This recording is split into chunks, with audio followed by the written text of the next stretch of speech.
Recording in progress. All right. Hi, Father Randy. How are you? Hey, Kimmy, good. How are you doing? I'm doing great. And I believe we're going to have a special guest coming today. So that is exciting. Absolutely. It's always so much fun when she comes and is with us on our book club. So let me see if I can pull her up here from the chat.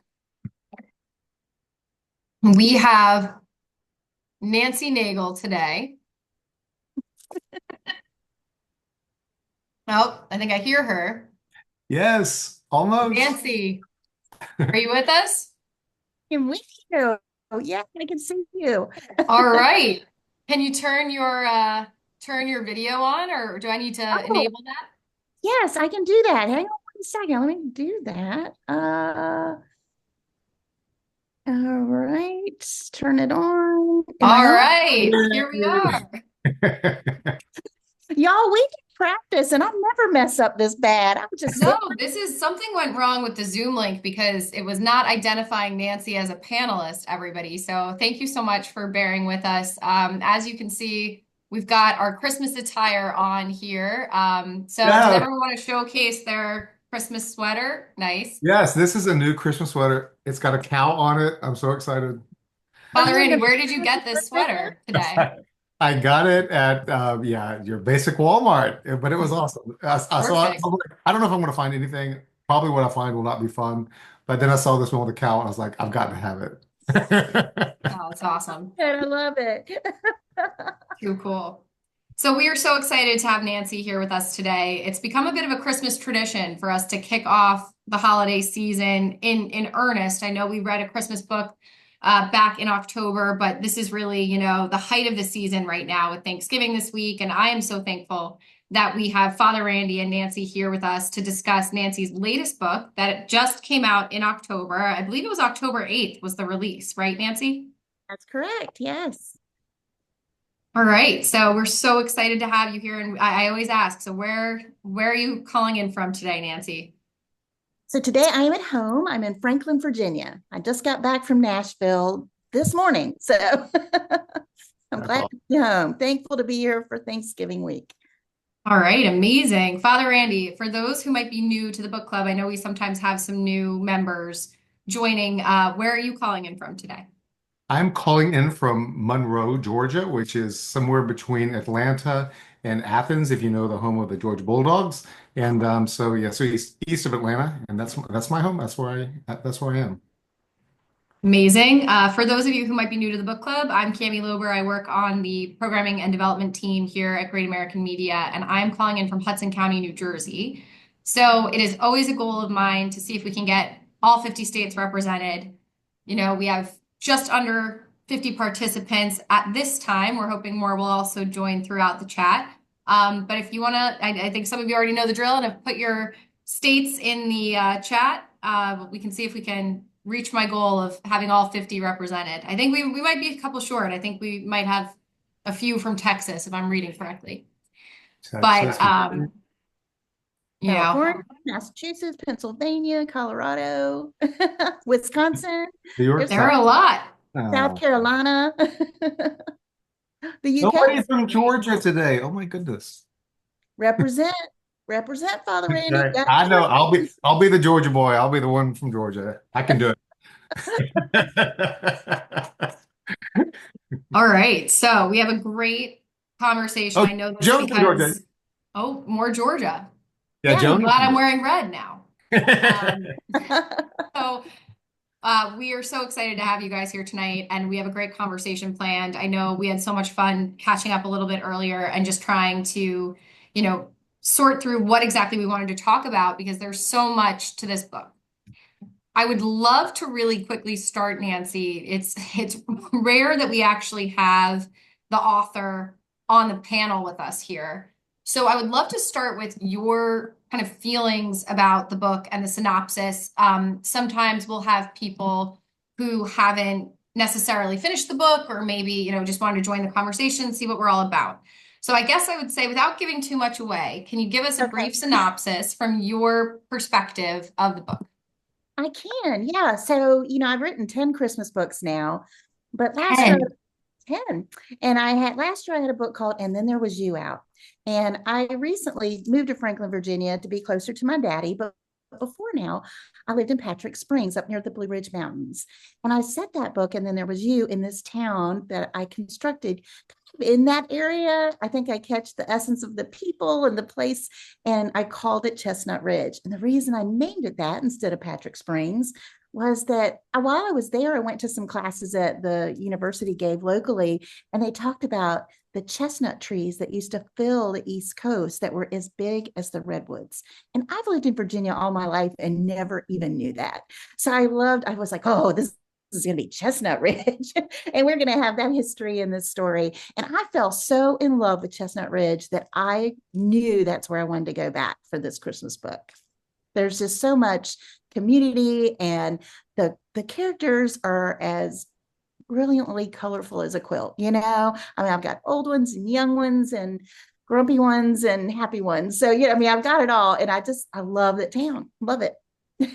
Nancy, I feel like you might have just inadvertently given me a reason to plug a movie that recently premiered, which was The Christmas Quilt. And we had some people in the quilting community actually reach out and say, hey, that was an interesting watch because, this is a hobby near and dear to my heart. Apparently, there's a lot of intricacies to quilting that, I So was very happy to learn. But it's really an art, I tell you. yeah, so slight departure there. Father Frandy, we talked about this a little bit earlier today. Have you ever been asked to go away for Christmas? And do you think that you are somebody who is a homebody at Christmas or like home or away? What do you prefer?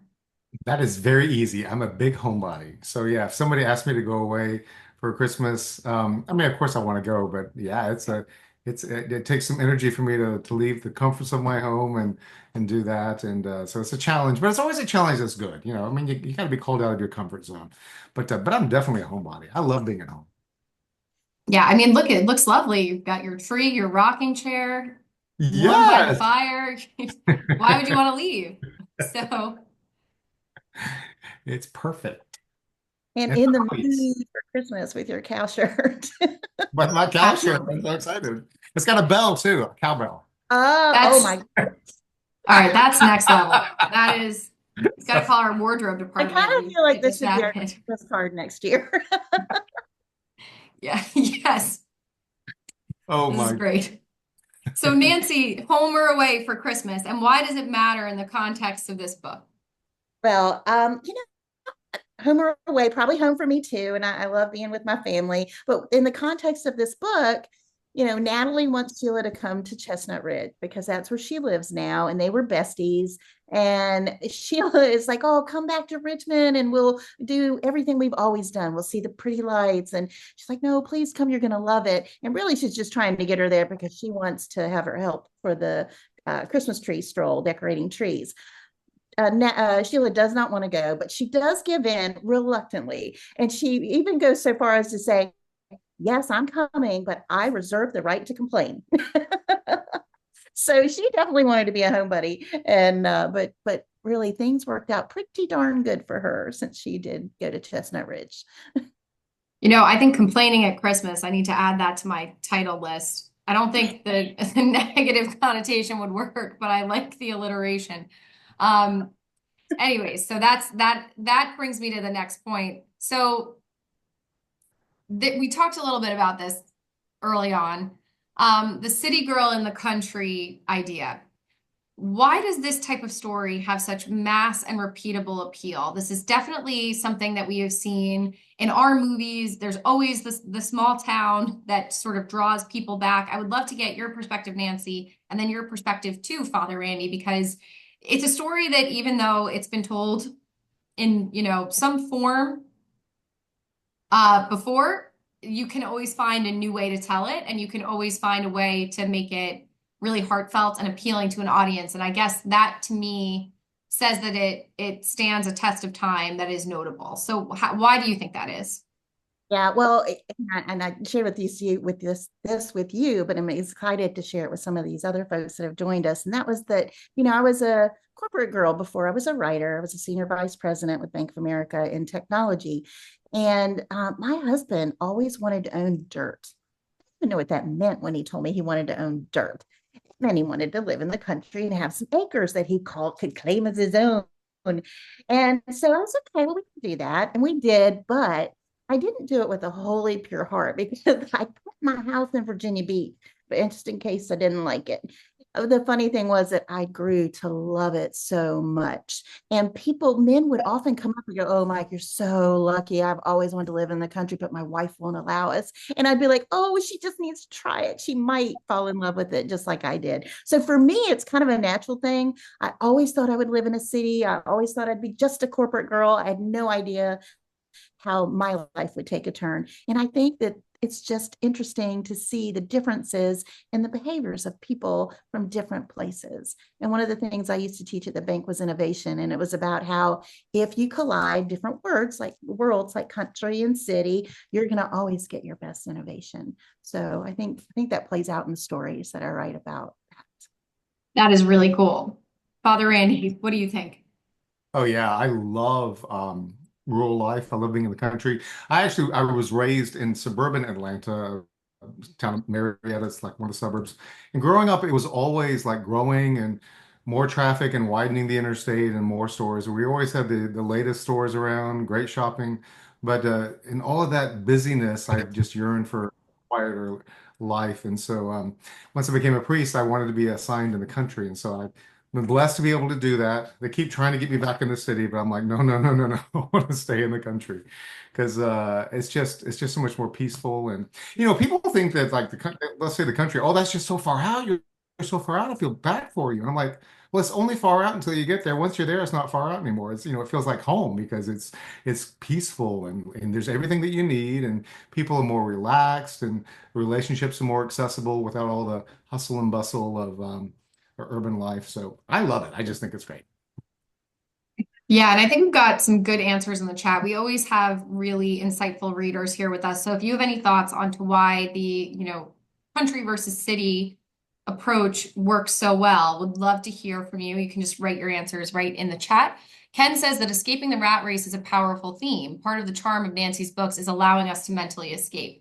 That is a lovely point and one that I think speaks to just what an impact you have had, Nancy. And so it must be so great to understand that you have touched so many hearts through your Uh, work. That Yeah, it brings me to tears a lot of days when I meet people and they talk about that. And I've walked in those shoes. I've been so busy that you forget to take a breath and take in that, not only are the lights pretty, but wow, there's 7 colors and those look just like icicles, I mean, that kind of stuff. So yeah, it's an important thing. Life balance is so important. It's not an easy part of our life though. So anything that we can do to help people connect with it and see a way to integrate some balance, I think is a gift.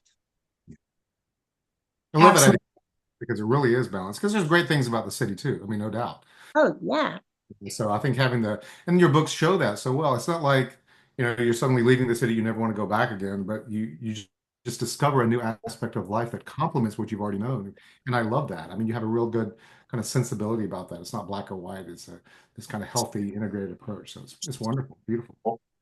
Yeah, we talked about law of attraction here earlier in the year. And that one was set in the city. And, it's interesting because people were like, oh, that's not your brand. And I was like, I'm going to say that's not my brand. My brand is the community part and the coming together part. And even in a city, there's those little microcosms of, that feel just like small town. You just have to find it or build it yourself.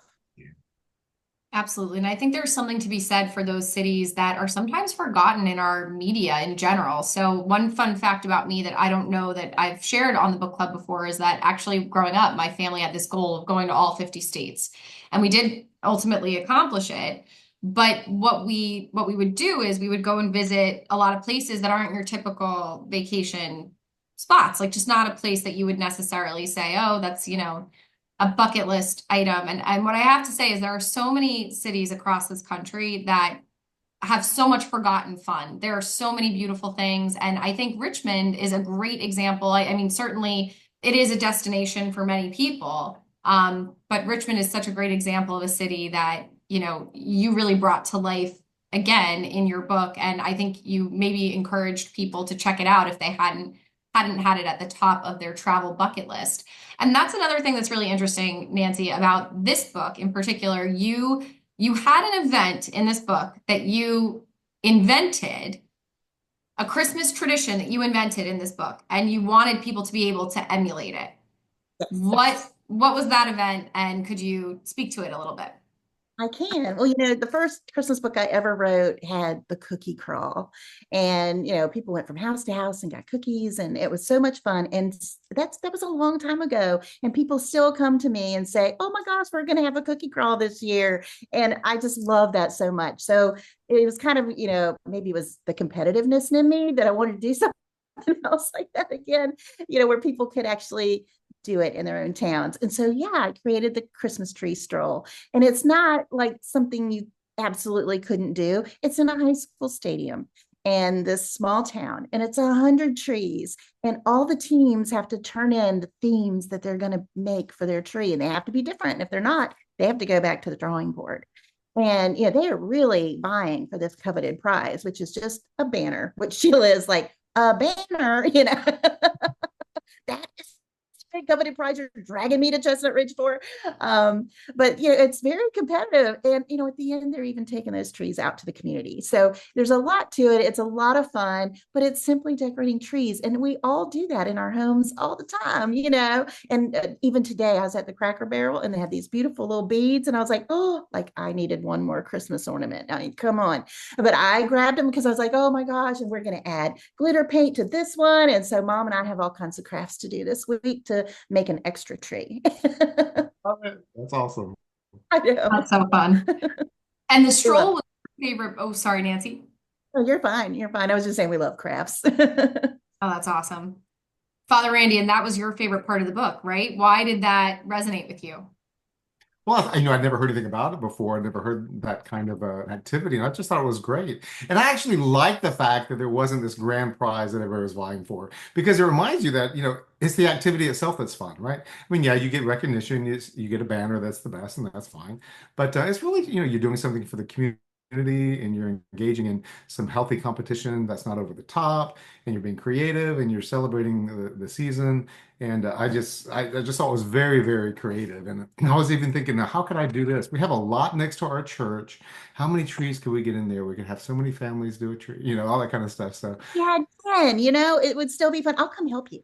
oh, that'd be great. That'd be awesome. Let's do it next year. Yeah, absolutely. Perfect. So both of you talked a lot about the community in this book, and I think we need to definitely talk a little bit more about that. Nancy, when you were talking about what inspired you to write this specific story, you were saying that you wanted to spend Christmas in Chestnut Ridge, so you took us with you on this trip. I think that really did resonate with a lot of people. There are a couple comments in the chat that I just want to make sure we address. Tiffany says, rural girl here too. I've lived in the city most of my life. Now I still live where we can leave our doors unlocked at night and my kids can ride their bikes to friends. Small town America is a gift. That's beautifully said. What do you think about that, Father Randy? You're a small town priest and you said that you're never going back to the city? No, no, never. Not if I can help it. They keep trying to get me back, but I don't want to go because you do get a better sense of community. At least I have found, and this is just my experience in church life, in a small parish or smaller parish. Because once you get too big, then you end up having a bunch of smaller communities. And as a pastor, I can kind of like, tag those a little bit or spend a little, but you can't really get into that sense of community as well. And so I like the rural life where the parish is a little bit smaller. I know everybody. We all have a great sense of community, and it's great. So, and it really is a treasure because we think that we need all the stuff and all the glitz of urban life, but there's a peace and a connectedness that you discover in a smaller town that really is like a gem, like they said. I mean, it's really just a great gift to. And then you can go back and like Nancy was doing in a law of attraction, you can find those spots or make those spots anywhere you go because it's a different layer of life. That's so true. We have a couple other comments in the chat I want to get to. Marissa says, having been born and raised in a small town, I love seeing characters and real people fall in love with the charm of slower living and smaller towns. Liliana said that life is simpler in the country. Pamela says, I've lived in both the city and I'm now in a semi-rural area and love it. I miss some of the aspects of the city, but the relaxing lifestyle in the country is great. Lots of people love country life, say they have always loved small towns. And many are really appreciative of the details that you use to describe Chestnut Ridge, Nancy. Can you tell us a little bit more about some of the callbacks to the earlier book? So if we have readers here who maybe haven't experienced that first installment. Yeah, so the town isn't just Main Street, which a lot of times the books will stay pretty much on Main Street. But in this one of the main characters, Paul, lives a little bit out of Main Street, up on a hill, and he lives in what was known as the Castle House. And he was a recluse, so people didn't know him, and it was like this big, secret thing. Nobody knew anything about the Castle House. And there was you. We get to know Paul and why it's called the Castle House, all the story behind it, and he also has a small chapel on the property. And he kind of dedicated that to his wife, but everything was private. It was behind gates. Well, now in this story, Paul's becoming more a part of the community, and we get more invited in to see about the Castle House and how they repurpose this chapel to something very precious and helpful to the community and one family in particular. Yeah, I really loved that, and I loved the character of Paul. Think I mentioned to you before. I can be a little reclusive sometimes, and I need a community to draw me out. So I related to Paul completely, and it really was beautiful. How he re-engaged in the community with this activity, and one thing that I loved, there were at some point in there, they were talking, they were, redoing the chapel house and all that, and they were talking about putting up a TV, and he was like, "Yeah, it's fine. Put a TV on the wall. There's nothing that can't be changed back later. I mean, you go for it. You do it." I just thought that was great. And yeah, and it wasn't even only that he was doing the good deed. I loved it that I felt like he was starting to live life again. Absolutely. He jumped into the car to go greet them, and he could have tapped out. He could have and showed up at Irene's for the party, and just for like a little behind the scenes thing.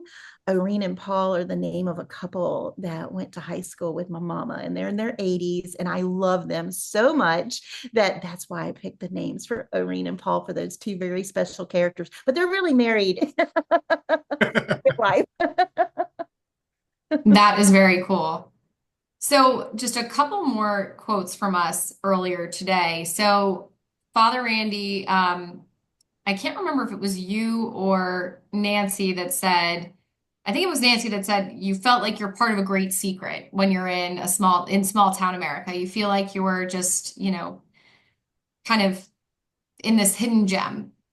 Father Randy then followed up by saying, when you're in these rural environments, people say, oh, it's so far out there. But Father Randy, you very profoundly said, but it's not far out when you're there, it's home then, which I think is very on brand for everything that we do here at Great American Family and Great American Media in general. Our Christmas tagline this year is Christmas as it's meant to be.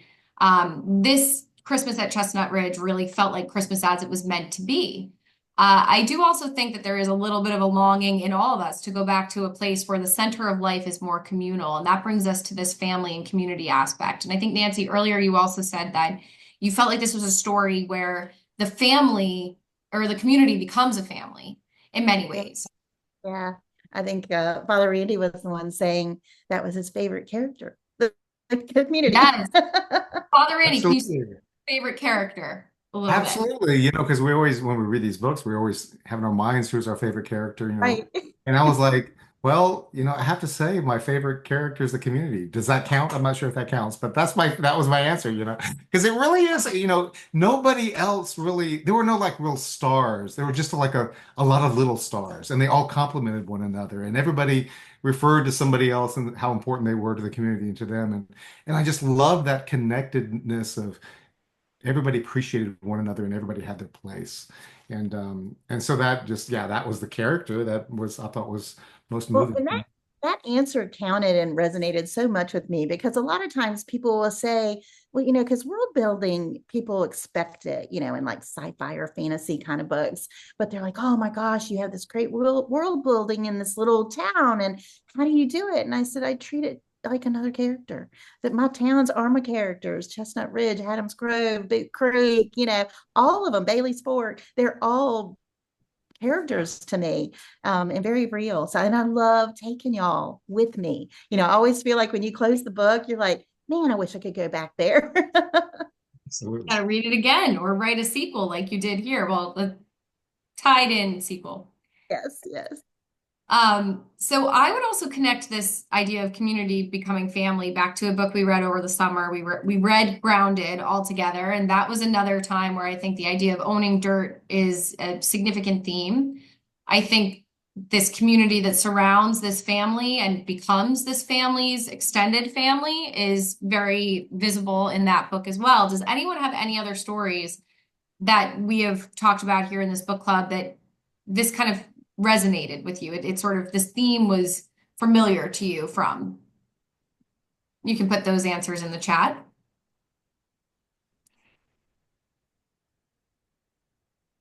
And as we're saying this, I think there might be an interesting callback to also our earlier conversation, Nancy. Can you tell us about the Tesla?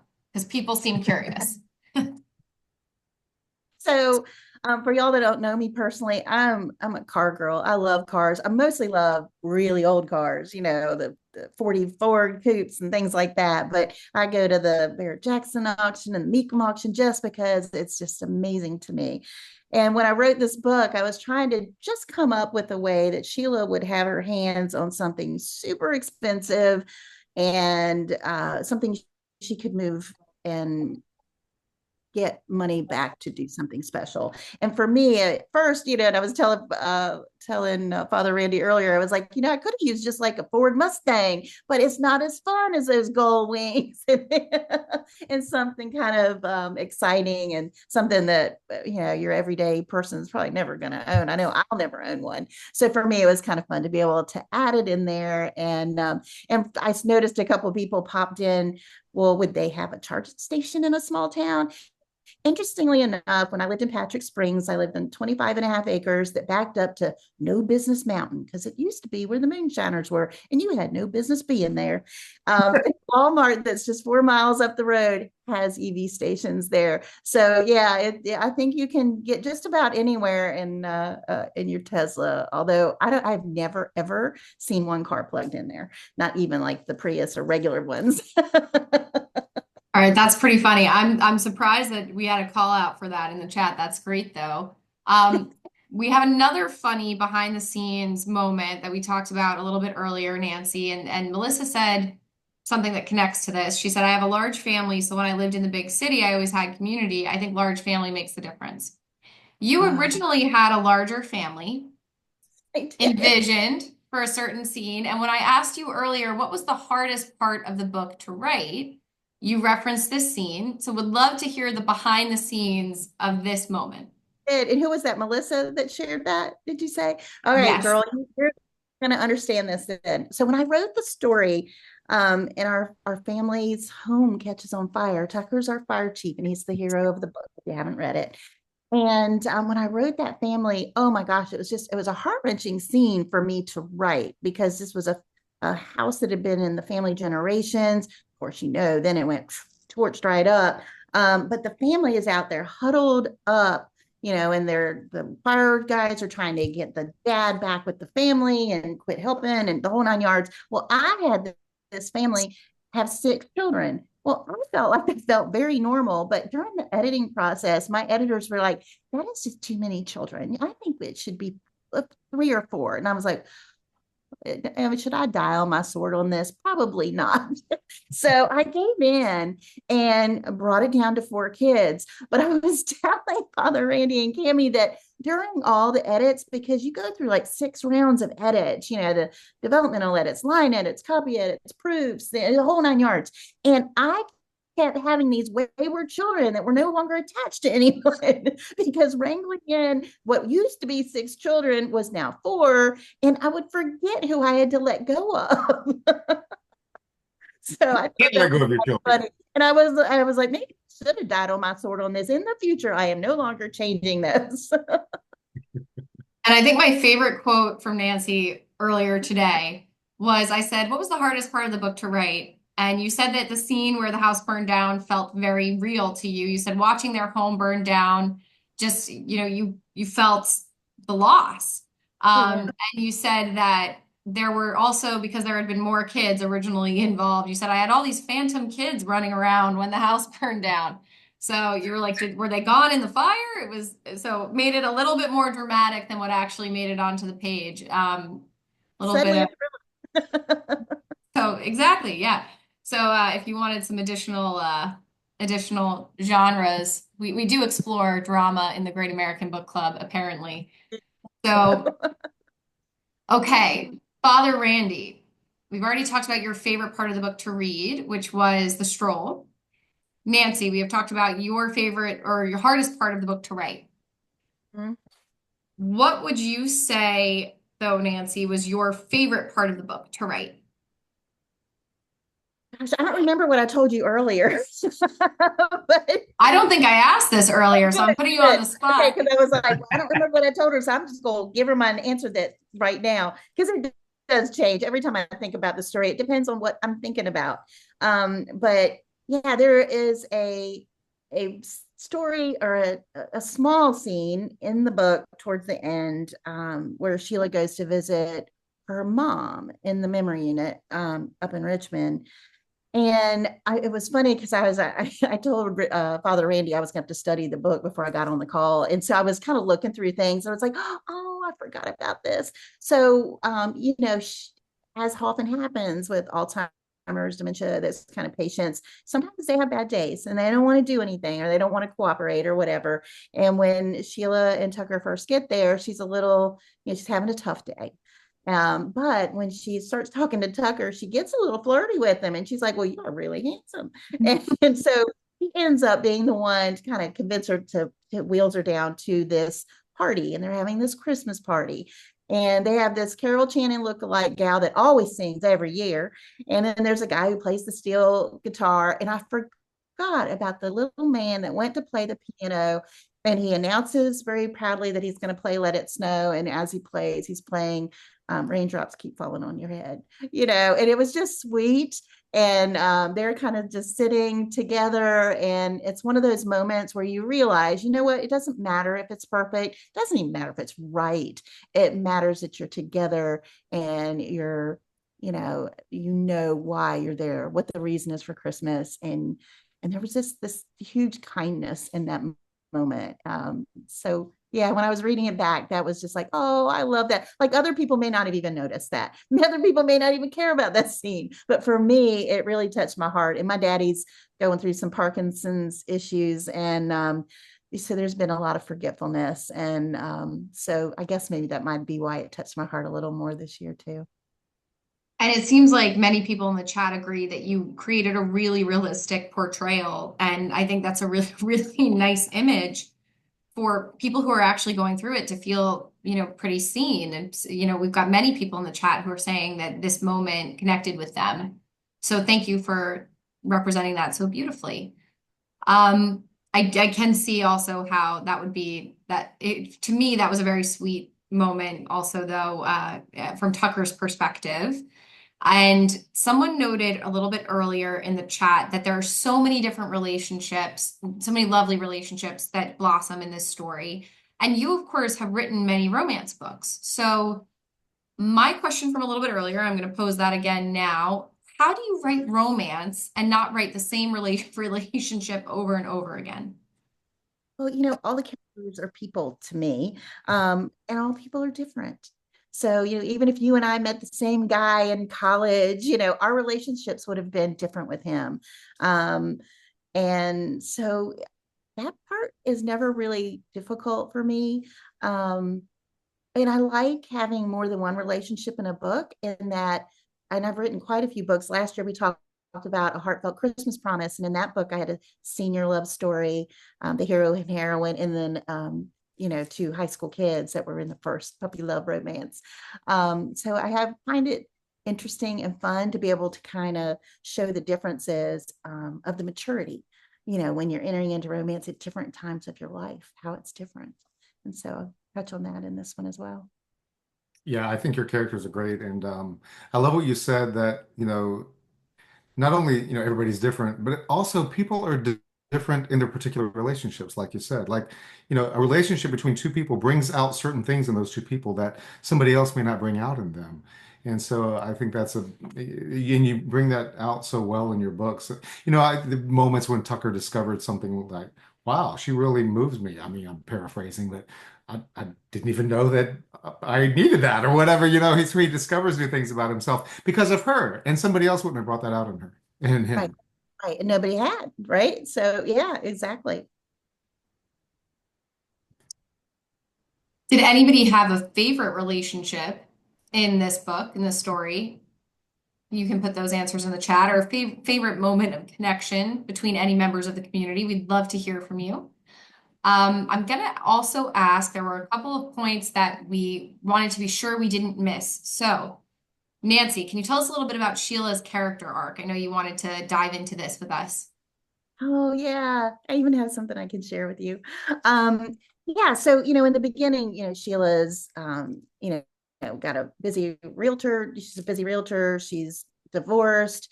She's kind of, got a lot of things going on. Natalie talks her into this Chestnut Ridge thing. She's a little, okay, you'll talk me into it. But as she starts kind of settling into, okay, I'm going, she does her final open house for the year, which goes great. And things are good. And then she's like, okay, well, she's going to stay with Irene. And so then she starts thinking about gifts, right? What am I going to get her? And she had seen this teapot somewhere. And so she goes looking for it. Well, it's not there. And it actually was a lamp. It wasn't even a teapot. But she does find this beautiful teapot because Irene has this whole room of teapots. If you haven't read And Then There Was You, oh my gosh, that teapot room. I just wish it was mine. I wish it was one I'd ever seen. I just made it up. But anyway, I found this teapot as I was trying to write the story. I don't know if I can do this. Wait a minute.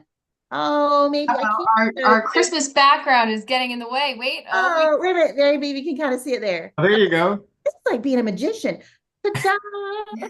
What did they say? Deborah. So if you can, I would put it closer so you can see it. But it's got a beautiful Christmas scene on it. It's all China, and it's got a man with a hot roast chestnut little kiosk and a child in a sled. It's just beautiful. So anyway, Sheila finds that and she's so excited to be able to give that to her. And then she finds some old ornaments, the mercury glass ornaments that some of us that I'm in my 60s, so y'all may not. I don't know how old you are, but if you're in your 60s, you probably remember the ones with the fake snow that were always look really dirty because they've been packed away so many times. And even some of them that had like chips of it on them, but they were like grandma's, or you keep them. They're pink and green, and yeah, they're not all just red and green. Anyway, so she starts kind of getting into it.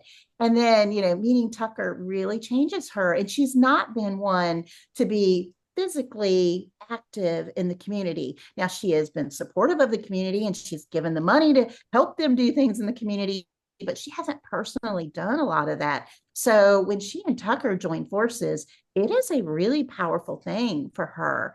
And I just loved going on that walk with her and seeing her start to understand that there was a lot more going on here than her visiting Natalie. And I love too that she didn't rely on just Natalie or even just Irene. She starts baking in Irene's kitchen and making treats for Tucker and, really becoming an active part of the whole holiday. Speaking of baking, Father Randy, what is one of the coolest parts of Nancy's book that we discovered today? One of the coolest parts of her book. Oh my goodness, there's just so many. What comes included with the book and on Oh Nancy's web? yeah, absolutely, absolutely. Yeah, we were talking about this earlier that you actually have recipes from the items in the book on the back of the book, so we can make two of the cookies that were in the book, and I think that's awesome. It just brings a whole new level of life to the story. So I don't know how you develop those recipes. Are you like a professional cook as well? I I'm what you call a 50-50 baker because if it's for a party or something, I have to make it really early because it's a 50-50 chance it is not going to turn out. Uh, but I love to bake. And when it doesn't turn out, I can usually like turn it into a trifle or whatever and layer it in a pretty bowl with some Cool Whip, and you can do anything with that. Um, and I am not above it. That's awesome. Supposed to be all along. Yeah, I would Yes, remember that. so the Nancy's cookie just giving recipe, everyone a Thanksgiving hack. Sorry, Nancy. that's right. This is your hack. Do not sweat that stuff. No, you can come through. Text me if you need me. But the snowball cookies, my mother-in-law used to make those for me, and she knew how much I loved them. And they melt in your mouth like a Krispy Kreme donut. I mean, they're so good, and you can eat way too many too fast.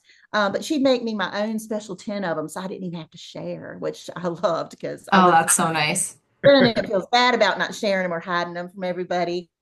And then the other one are the crispy cheddar crisp cookies. And they're really not a cookie, they're a savory. But she makes those for Tucker. She wants to do something nice for him. But, she's really still just kind of met him. So she don't want to buy him something, but she wants it to be something thoughtful. So she ends up making him tomato basil soup, which I should have put that recipe in there. I'll put that on my website because I make a great tomato basil soup. And these cheddar crisps, which I really would prefer sausage balls, but they have a lot more calories. So these cheddar crisps are a good alternative and not hard to make. You can freeze the dough and everything. So, yeah, it was just fun to be able to share those. The first books I ever wrote had recipes in them, and several of the libraries, whenever I do my book signings, they'll bring out the recipes from all those first books too, and they'll make like little parts of it like a little buffet. It's always a lot of fun to share recipes because I feel like you only do that with people that are special to you. And, readers are like a tribe, we're our own family. And so we should share them. So I love that. And I love that it also speaks to a question that Sherry posed. Were the creative ideas things Nancy has seen before, or were some of the ideas hers? Such creativity in cooking, decorating, etc. I could see, hear, and almost smell everything that Nancy described in such detail. And I think the great news about these recipes being in the book is that you can also taste some of the details from the book. So it's a very multi-faceted experience. Very cool. So everybody can try that out for their holiday baking in the next couple weeks, maybe in the next couple days if you didn't have a dessert already planned, or if you have a need for some cheddar crisps, we have that as well. The next thing that we said we did not want to miss. Can you tell us a little bit, Nancy, about the handkerchief? Oh, yeah. I So, love Father Randy, want to talk about the scene and then I'll tell why? Yeah, just Tucker is with Sheila and her mom, and it's obviously a painful, bittersweet thing that she's there with her mom, but her mom's in her condition doesn't recognize all that kind of stuff. So then Tucker just discreetly hands her a handkerchief, and I thought that was just a beautiful kind of a relationship development moment because it's just one of those small things that you do for somebody that really has a lot of mileage. And so it was very touching to me. I just thought it was great. Yeah. And for me, I was sharing with them that I love to antique, but I don't have, I'm in my 60s. I do not need to be adding more collections to my life. I am trying to get it simplified. So I don't need to be adding a lot of stuff, but I love to antique and shop and do that stuff. So the one thing that I do always treat myself to is I buy the little hand embroidered or hand crewed handkerchiefs. And then whenever I go to special moments or always at the holidays and stuff, because you never know when you're going to get emotional, and I will tear up at anything. So, you need to have them. But I always have a little stack of at least 3 or 4 kind of tucked in my purse, and so I can tug them out and give them away. And they're special, they're like, oh, I can't keep this. I'm like, yes, it's for you. And then we just kind of have a forever minute together. So but my late husband used to always carry a handkerchief, and that was one of the big things that I will never ever forget. I loved it that he would do that. So maybe it's a lost art. We'll see. Yeah, awesome. Beautiful, beautiful, beautiful. Beautiful. So many beautiful details, so many details that readers so appreciated. Would everybody maybe want to talk about in the chat their favorite piece, maybe those little moments that stuck out? I think this is a story that definitely embraces both the community and the little things that we do for one another every day. I think it's really easy to see why it would be a winner amongst this book club membership because everybody here loves the types of stories, and not to speak for everybody, but from what I've learned of you all, loves the types of stories that are just truly so heartfelt. Were there any similarities between this book and A Heartfelt Christmas Promise, which we did read last year, I believe last November, actually? Well, there is a similarity which I didn't even recognize until we were kind of talking today about the Christmas tree stroll. And that was only that I actually have a pretty big scene in A Heartfelt Christmas Promise that has to do with the football stadium. It's not a Christmas tree stroll, it's actually a football game and the chicken stew that gets spilled all down the heroine's outfit. But I didn't even realize that I had used a high school stadium before in a book. So that was kind of interesting. And I don't know. I mean, of course, there's always decorating. And now in A Heartfelt Christmas Promise, there was a lot of stuff about fruitcake, and in particular, chocolate covered fruitcake. And that is one of my favorite things. And I thought, I don't make a good fruitcake. My mother in law, oh my gosh, she used to make the best fruitcake ever. And I don't even want to know what she put on there because she would keep that sucker under her bed. And I don't know how old it was. It was probably like 20 years old, and you keep adding stuff to it. Great big one. But chocolate covered fruitcake is amazing. If you haven't tried it, try it. You will love it. There used to be a monastery here in Virginia, the Berryville Monastery, that made slices of fruitcake that were dipped in dark chocolate, and they called them freighters. And I don't know why they quit making them. They, for a while, just didn't deliver them in the summer, only in winter. But now they're not offering them at all, and they make the best fruitcake. So I will just slice it and dip it myself. But there is a little bakery in Texas called Collins Bakery, and they make really good chocolate covered fruitcake nuggets. They're like a little cookie size. And so you can get a box of those, share them at Christmas, and you will find a whole new appreciation for fruitcake. Don't laugh. I love it. I Father, know, I felt those eyes rolling. no eyes rolling. I'm gonna try it. Father Randy, are you a fruitcake fan? I wasn't. We always joked about fruitcake, and like everybody does. And there's a certain brand that we always joked about, which I won't mention because I actually like it now. But I tried one of the Trappist monastery fruitcakes, and I think it's the Assumption Monastery. Anyway, I tried that one time because it was recommended. Oh my goodness, that was the best fruitcake, the best cake. It was wonderful. I It know. so I'm a huge fan now, and I even like the one that we always joked about because I love all the spices and it's always going to be a little bit dense, but this was more cake. It was definitely cakey, and of course it had nuts and the fruits and everything and all the different spices. And now somebody told me some ways you can doctor that up to make it last longer, and I thought that was kind of fun. Um, Need another but so I love. recipe in this book. Yeah, we actually put a fruitcake recipe in. I Somebody saw said, a few comments above. Somebody said it's the book and recipe club. I think Yes. we can evolve. We can I like absolutely that. introduce some recipes. We all have to bring a baked good to share. It's a little hard to do that on Zoom, but we can make it work. A lot of people found that they had some favorite moments that they called out, and again, just shows how much your book has inspired people. So Marissa says she loved that Randy knew Natalie so well to surprise her with the perfect tree topper that was also part of his proposal. Yes, I love that. Yeah. Mhm. Lisa said, I liked the tree delivery to the widow experiencing her first Christmas in over 50 years without her husband. It reminded me that I needed to contact widows in my church congregation during this holiday season to see how they're doing. That is a lovely thought, Lisa. And Oh, so lovely. Yeah. Mm. Oh my gosh. And that's so special to me, being a widow. And I can't tell you how many I run across every week, and we uplift each other and cry with each other. But out of even those hard moments in our lives, beautiful things come out of them. And I've had, a lot of experience and emotions to be able to share through my work to uplift others that are going through that. But yeah, thank you. I'm so glad that the story touched you in that way. That really that makes it all worth it. Irma, like Father Randy, loved the handkerchief story and said she'll start carrying one in her purse. So, really, Nancy, your book has inspired so many acts of kindness throughout this Christmas season, and you should be very proud of that. It was a lovely book, a beautiful story. Father Randy, do you have any closing thoughts?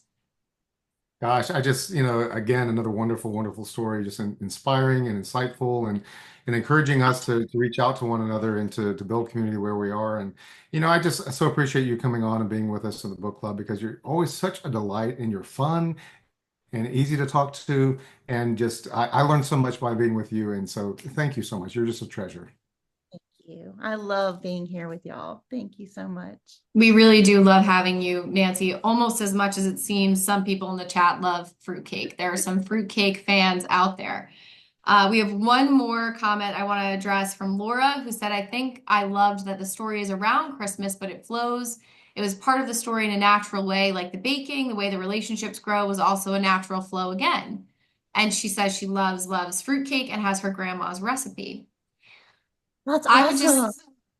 just yeah, absolutely. We gotta start sharing these recipes around everybody. But also, I love that this was a story that really was infused with Christmas in a way that I think we really strive to show on our in our movies, on our channel, on our streaming service. I would encourage everybody to check out the Great American Family and Great American Pure Flix lineup for this Christmas season. We hope that we have a great offering for you, and we have some other crafting type movies. So if you liked the crafting aspects of Nancy's story, those exist. We have small town communities. We have also, City Girl gets dropped in the country. So we have all of this and more, and we're really excited to continue the Christmas season. We hope you have a very happy Thanksgiving. And if you are around tomorrow night, would love to also let everybody know that we are doing a Great American Family trivia night with the programming team. So that is another offering that's happening, and we would love to see you there.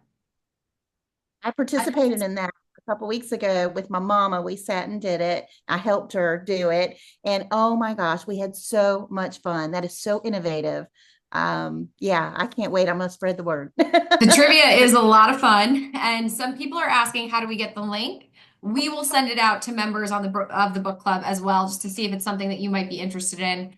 And Nancy, thank you so much for joining us both today and apparently on trivia last time. So we're excited to have you on both.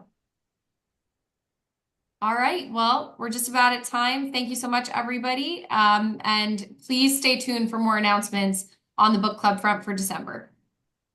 Thanks, y'all. Appreciate you. It was so good to meet everybody. Thanks so Happy much. Thanksgiving. God bless you. Have a great night, everyone.